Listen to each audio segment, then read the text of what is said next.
IPL 2025లో Chepauk వేదికగా Chennai super కింగ్స్తో జరుగుతున్న మ్యాచ్లో Royal Challengers Bengaluru star batter Virat Kohli పర్వాలేదనిపించాడు. ఈ మ్యాచ్లో కోహ్లీ 30 బంతులు ఎదుర్కొని 2 4లు 1 సిక్సర్ సాయంతో 31 పరుగులు చేశాడు. తద్వారా కింగ్ కోహ్లీ ఓ అరుదైన రికార్డును తన పేరిట లిఖించుకున్నాడు.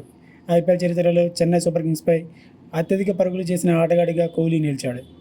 కోహ్లీ ఇప్పటివరకు సిఎస్కేపై 34 మ్యాచ్ల్లో 1068 పరుగులు చేశాడు.